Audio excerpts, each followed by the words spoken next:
Muito bem, eu sou o pastor Hernandes Dias Lopes, eu sou pastor há 39 anos e Deus me chamou especificamente para pregar a palavra, pregar o Evangelho. E eu quero, nesse momento, compartilhar com você algo que está no meu coração, que inflama a minha alma, que traz brilho aos meus olhos. Eu quero compartilhar com você alguns princípios importantíssimos sobre pregação. E estou convencido de que nós podemos melhorar, e muito, a pregação, porque Deus nos chamou para isso. E a pregação é o instrumento mais importante e poderoso nas mãos de Deus para levar as pessoas à fé salvadora. Alguém já disse, e eu concordo com isso, que a maior tarefa do mundo é a pregação. Porque é pela pregação que vem a fé salvadora, é pela pregação que as pessoas são encorajadas, fortalecidas, reanimadas e consoladas. Desta maneira, nós vamos ter nesta semana, chamada a Semana da Pregação Transformadora, um tempo de Deus. Você e eu, para aprendermos princípios, para aprendermos orientações claras, seguras, de como melhorar a nossa pregação. Eu quero compartilhar isso com você. Eu quero repartir o que está no meu coração neste aprendizado de 39 anos pregando a palavra de Deus. Eu quero repartir esse conteúdo com você nessa semana, para melhorar a sua pregação, para dar um upgrade aí no seu ministério, para trazer novas ferramentas, novos insights, para ajudar você nesta capacitação a ser um pregador comprometido com a palavra de Deus. Mas antes disso, permita-me contar um pouco da minha história para você entender como cheguei até aqui. Eu nasci numa região rural. Meus pais eram muito pobres, muito pobres. Que não estão falando de qual cidade, mas no interior do estado do Espírito Santo. Interior do estado do Espírito Santo, Nova Venécia, mas no interior, na roça mesmo. Uhum. E eu sou filho caçula. Na época não tinha carro na estrada. Quando uma pessoa ficava doente, tinha que ser transportada numa padiola, um lençol amarrado num varal, transportando por uma trilha, 40 quilômetros, onde ficava o primeiro serviço médico. A minha mãe estava grávida do seu último filho, estado adiantado de gravidez, quando caiu gravemente enferma. E o meu pai sabia que ela não suportaria uma viagem de 40 quilômetros numa padiola. Ele mandou chamar o médico, ele veio, examinou minha mãe e disse: essa mulher vai morrer. Ela está muito fraca, muito doente, e a criança que está no ventre dela está em agonia de morte. A única saída é sacrificar a criança. Se não tirar a criança, a mãe morre junto com a criança. Ou a criança ou a mãe. A mãe ou a criança. E a minha mãe tomou outra decisão. Falei: eu não desisto desse filho, não abro mão dele, eu estou pronta a morrer com ele, por ele, mas eu não desisto dele. Naquele momento, a minha mãe fez um voto a Deus e disse: meu Deus, se tu poupares a minha vida e se tu poupares o meu filho, eu quero consagrá-lo para ser um pastor, um pregador da tua palavra. Caramba! Deus ouviu a oração da minha mãe e eu nasci. Nasci na roça, fui calçar o meu primeiro par de sapatos com 8 anos de idade, com as mãos calejadas. Onde eu morava só tinha escola primária, não tinha escola além disso. Uhum. E eu tinha uma sede muito grande de estudar. Muito grande. Desde pequeno? Desde que eu entendo por gente. Com 10 anos de idade, só tinha um dicionário velho em casa e eu comecei a decorar aquele dicionário. Com 12 anos eu entrei na escola, com 8, com 12 eu terminei. E não tinha mais nada para ir, para fazer. Não tinha pra onde ir, para cima, acabou. Mínima perspectiva. O senhor é o caçulo de quantos? Sou caçulo de 8, mas tinham só 6 vivos. 2 morreram na infância. Aí o que acontece? Eu com 12 anos, César, eu nunca tinha visto um aparelho de televisão. Com 12 anos, eu nunca vi uma lâmpada elétrica. Nunca tinha viajado para mais de, sei lá, 100 quilômetros. Com 12 anos, eu nunca tinha ido numa cidade. Só na roça? Só na roça. Vocês tinham roça de quê? De trabalho com tudo, milho, feijão. O senhor plantou milho, colheu milho, feijão? Tudo isso aí. Café. Uhum. Aí o que acontece? Por providência divina. E a minha mãe nunca me contou esse projeto dela com Deus. porque ela não queria que eu fosse sugestionado. Ela queria que Deus fizesse essa obra no meu coração. E o meu sonho desde criança era ser advogado e político. Ah, você queria entrar na política, não, eu não influenciar, perdi eu não perdi um comício por nada. No dia que... Aí o que acontece? A minha professora que me alfabetizou estava se mudando dessa região rural para a capital do estado, para Vitória. Era longe? Era 250 quilômetros. Com 12 anos, eu subi na carroceria de um caminhão e fui para Vitória. Com a professora? Com a professora. Ela me levou. Ela meio que te adotou ali. Eu falei para ela, se meus pais deixaram, eu vou com a senhora. Ela me convidou para ir. E como que sua mãe deixou? Com 12 anos? Você chegou lá e falou para a mãe, isso é obra da graça também, porque eu era o caçula. E eu saí de casa e passei muitas lutas. Aí você foi morar com a professora, ficou morando com ela? Durante um ano, o primeiro ano. Eu tinha muita limitação de dinheiro. Muitas vezes, eu namorei um pão de sal na vitrine de um botequim. E eu com fome. Você viu o pão ali? Não tinha dinheiro para comprar um pão de sal para comer. Muitas vezes eu tinha vontade de comer farinha, açúcar, não tinha para comer. Mas eu tinha um sonho. E eu queria cumprir o meu sonho. Aí o que acontece? Eu já era um adolescente agora, tinha voltado para Nova Venécia, cidade do interior, porque a minha irmã tinha se mudado. Depois eu fui morar com outra família, com quem eu fiquei até ir para o seminário. Aí eu fiz 18 anos, tirei meu título no dia que eu fiz 18 anos, me filiei num partido, até o dia que eu disse para um presbítero amigo, eu disse assim, olha, depois que realizei os meus sonhos, for um advogado de sucesso, entrar na vida política e realizar meus sonhos, eu vou entrar num seminário para me preparar para servir a Deus. Esse homem olhou dentro dos meus olhos, botou o dedo no meu nariz e disse, você quer dar as sobras para Deus. Deus quer você agora, na sua juventude, com a sua inteligência. Isso com 18? Com 18 anos. Aquilo entrou como uma flecha no meu coração. E eu saí daquela conversa 100% convencido de que Deus me chamava ali para ser pastor. Você já pregava alguma coisa? Já pregava. O que aconteceu? Na minha adolescência, eu disse um dia para o meu pai, que era presbítero da igreja lá da roça, meu pai, o senhor podia me deixar pregar um dia na igreja. Conversa com a liderança lá. E eles se reuniram e me deixaram pregar. Aí quantos anos você tinha? Eu tinha 16 para 17 anos. A partir dali, nunca mais Deus me permitiu parar de pregar. Você lembra o que você pregou? Lembro. Esse primeiro dia eu preguei no texto de João 10:10. O ladrão veio para roubar. Mas eu vim para vocês tenham vida e vida em abundância. E foi legal, seu irmão? O que foi curioso é porque eu tinha 40 minutos, eu preguei com 15, não tinha mais nada para falar. Tu falou tudo que sabia. Tudo que sabia. Mas ali Deus fez uma obra no meu coração, eu fui para o seminário, então depois dessa experiência, eu trabalhava na época na Emater, na Secretaria de Agricultura, né? E o meu chefe, que era um engenheiro muito conhecido, disse, você é louco, cara, você vai passar fome. Você não vai ter dinheiro para cuidar da sua família. Você tem inteligência, você pode ser um grande engenheiro, você pode ser um grande profissional. Eu disse, Deus me chamou e não tem nada que me demova do propósito de Deus na minha vida. Quando eu fui contar para minha mãe essa experiência, ela disse, meu filho, eu te consagrei antes de você nascer. Por isso eu orava esse tempo todo. Eu nasci num lar cristão e com 16 anos de idade eu pedi à liderança da minha igreja para pregar a palavra de Deus, num culto. E corajosamente eles me deram essa oportunidade. De lá para cá, Deus nunca mais me permitiu parar de pregar. É claro que eu sempre desejei fazer isso. Isso ardia no meu coração. Aos domingos à tarde, eu saía sozinho pelas casas, pregando a palavra de Deus. E isso sempre ardeu no meu coração. E então eu tive algumas dificuldades, é claro, como todas as pessoas têm suas frustrações, porque mesmo quando eu cheguei no seminário, nos idos de 1978, nós tínhamos poucas ferramentas, poucos livros sobre pregação, sobre homilética. Até meu manual de teologia sistemática não tinha em língua portuguesa.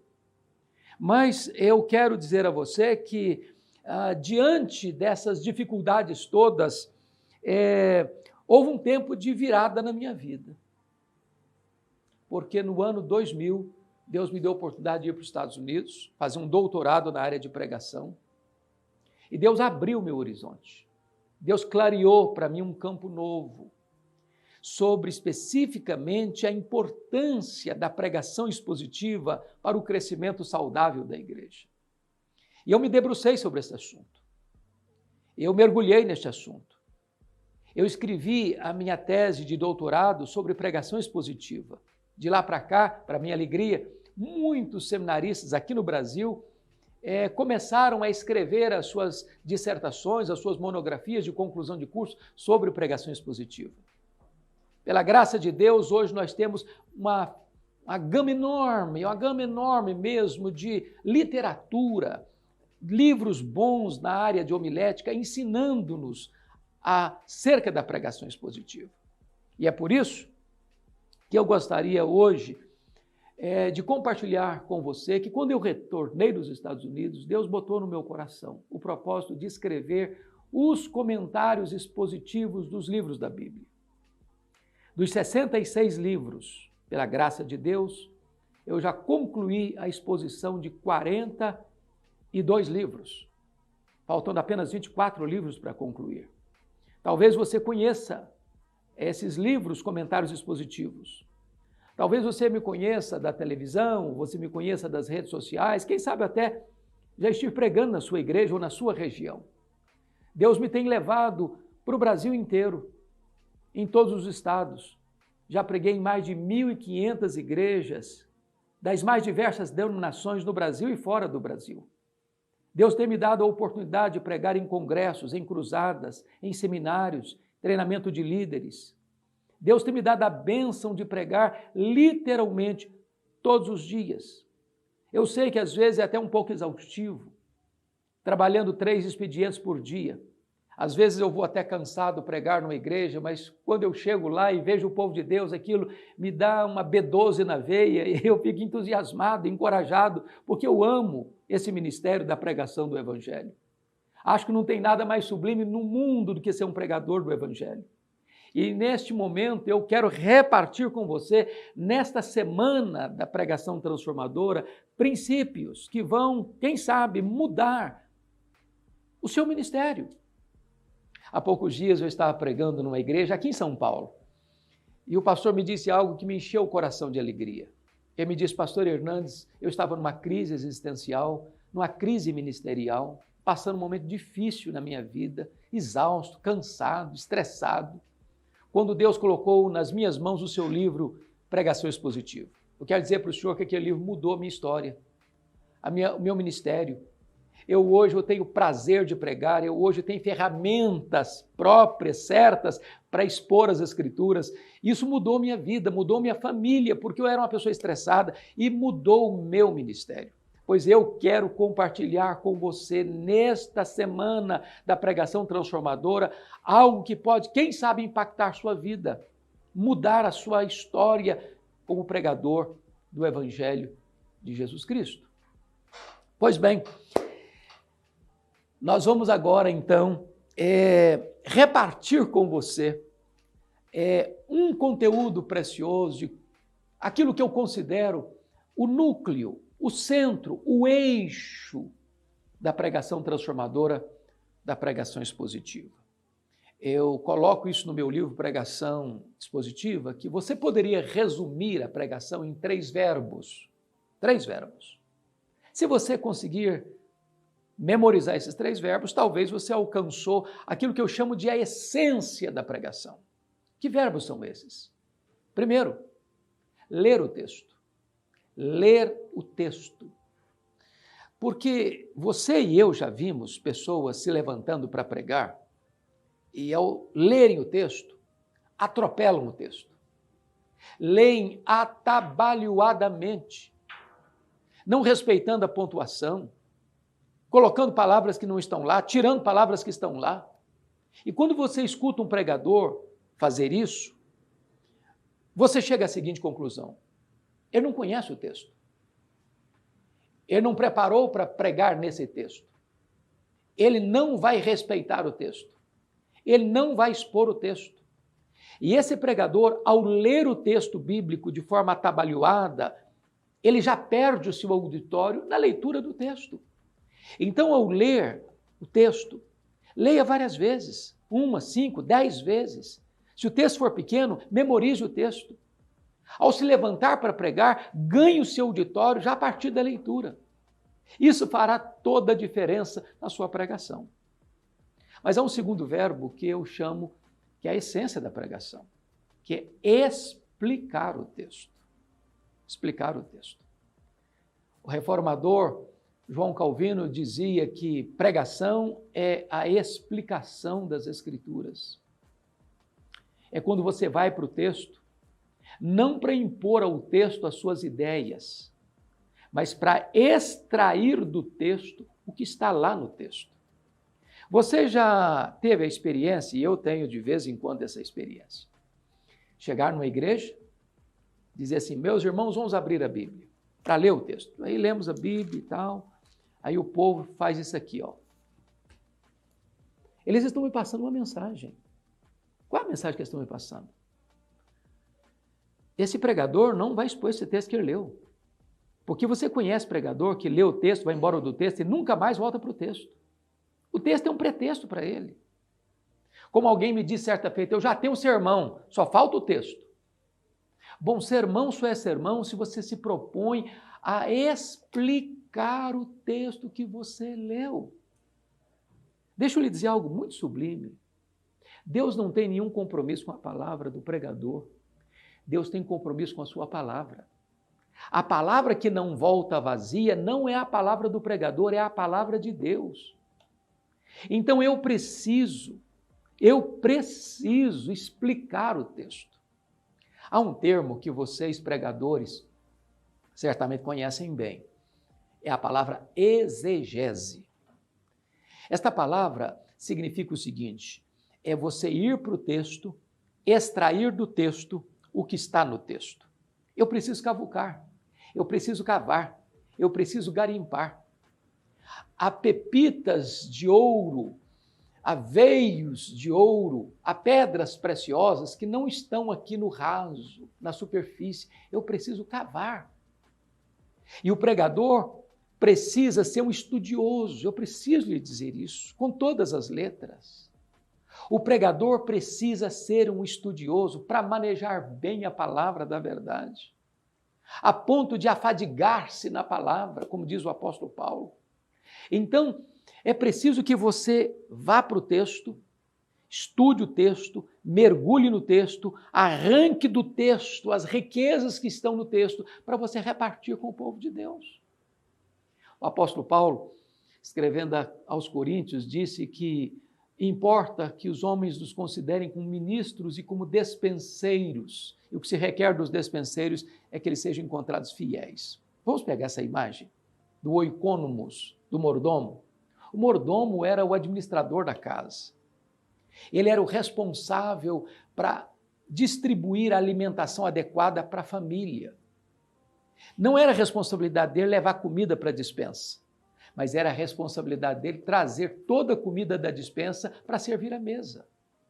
A despensa de Deus para alimentar a sua família é a palavra. Eu não posso levar alimento novo. Eu não posso tirar o alimento que está na despensa. Agora, cabe-me ser fiel, trazendo para a mesa, para o púlpito, todo o alimento que está na despensa de Deus. Como Paulo disse aos presbíteros de Éfeso, eu preciso anunciar todo o desígnio de Deus. É expor a Escritura. Na medida que você explicar a Escritura, você está alimentando o povo de Deus, não com a palha do pensamento humano, mas com o trigo da verdade que emana da Escritura. Então, este é o segundo verbo que você precisa memorizar. Você vai ler o texto e você vai explicar o texto, fazendo uma exegese do texto. Talvez você diga, pastor, mas eu nunca fui para um seminário, eu sou pregador leigo. Eu sou até pastor, mas não passei por uma formação teológica, pois nós vamos dar a você nessa semana da pregação transformadora ferramentas que vão ajudar você na sua pregação. Você vai poder comprar bons livros, bons comentários, ter boas ferramentas, mas nós vamos dar neste curso para você aqui uma pista, uma direção, uma orientação. Mas há um terceiro verbo que eu preciso compartilhar. Primeiro, é ler o texto. Segundo, é explicar o texto. E terceiro, é aplicar o texto. Então, deixa eu dizer algo muito, muito, muito importante para você. Dr. Haddon Robson, que é uma das maiores autoridades em homilética no mundo hoje, professor do Gordon em Boston, Massachusetts, Estados Unidos, alerta sobre o perigo da heresia da aplicação. O que significa isso? Se eu não interpretei corretamente o texto, eu vou aplicá-lo hereticamente. Porque se eu não entender o texto, eu vou prometer em nome de Deus o que Deus não está prometendo. Eu vou proibir em nome de Deus o que Deus não está proibindo. Bom, mas você prometeu o que Deus não está prometendo, esse é um falso mestre ou um falso profeta. Prometer em nome de Deus o que Deus não está prometendo é falsear a verdade, é enganar as pessoas. Deixa eu ilustrar isso para você entender. Certa feita eu estava retornando de uma viagem onde eu fui pregar a palavra de Deus numa cidade, era Governador Valadares na época, eu morava em Vitória, e eu estou quase chegando na minha casa, mas era madrugada e eu com muito sono. Lá pelas tantas eu disse assim, vou ligar o rádio, quem sabe meu sono vai embora. Aí liguei um pregador entusiasmadamente pregando sobre Sansão. E ele disse assim, se você matar o seu leão, você vai ter uma grande recompensa. Você vai poder chupar o mel da sua caveira. E eu fiquei triste porque escutei aplausos a esta frase. Qual o problema dessa afirmação? Aquele pregador não conhecia o texto. Aquele pregador não soube interpretar o texto. O mel da caveira do leão que Sansão tomou, aquilo não era bênção, aquilo era maldição. Sansão era um nazireu. E um nazireu não podia tocar em cadáver. Quando ele tira o mel da caveira do leão, ele está quebrando um voto, um pacto do seu nazireado. Aquilo era maldição na sua vida. Porque o pregador não interpretou o texto, ele aplicou o texto de maneira errada, de maneira herética. Olha a importância da gente estudar a Bíblia. Olha a importância de nós entendermos a necessidade de explicar as Escrituras, para que a nossa pregação seja uma pregação fiel e relevante. Pois bem, eu gostaria de concluir a minha fala com vocês para dizer o seguinte, na próxima aula eu tenho algo fabuloso, magnífico para repartir com você, de forma mais prática. Eu vou trabalhar com você como você vai montar um esboço de um texto para você pregar. O passo a passo. Como você faz isso? Como você pode olhar para o texto de forma clínica, como eu diria, como o arquiteto das ideias e colocar cada coisa no seu lugar. Eu costumo dizer que quando você tem pedra, tijolo, areia, cimento, ferro, madeira, tudo junto, você tem tudo o que você precisa para construir uma casa, mas você não tem uma casa. Não basta você ter muito material. Como é que você usa isso? Onde encaixa cada coisa? É isso que eu quero trabalhar com você na próxima aula. Como você vai montar um esboço? Como preparar um esboço? Como pegar um texto bíblico e examiná-lo cuidadosamente, meticulosamente, passo a passo, na sua interpretação, para que aquele esboço fique claro, eloquente para quem está ouvindo você, a ponto das suas ideias transmitidas no sermão, expondo as Escrituras, fique gravado na mente e no coração do seu ouvinte. Pois bem, então eu gostaria que agora você deixasse os seus comentários aqui abaixo, por favor. Eu preciso muito disso e eu gostaria até mesmo de responder boa parte desses comentários ou dessas perguntas. Então, terminada esta aula aqui, faça os seus comentários, mostre para nós se o que eu reparti com você aqui é relevante ou não é relevante e como isso pode ajudar você ou já ajudou você, a sua participação conosco, o seu feedback, o seu retorno para nós é muito importante. Então deixe aqui seus comentários, deixe aqui suas perguntas e nós teremos muito prazer em respondê-las para você.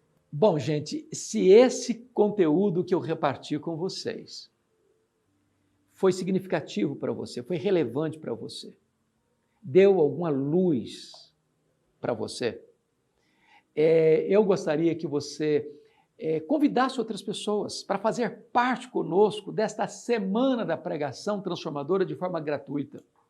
Muitas outras pessoas podem ser ajudadas e nós estamos aqui com esse propósito. É isso que invade o nosso coração, é isso que é a paixão da nossa alma, é ajudar pessoas. Vocês estão notando que eu estou com os cabelos brancos. A nossa geração precisa passar o bastão para a nova geração.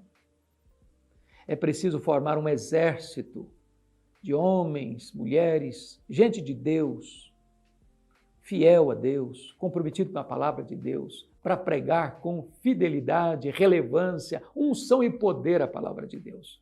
Então, dá tempo para você convidar muitas outras pessoas para participar conosco dessa semana da pregação transformadora de forma gratuita.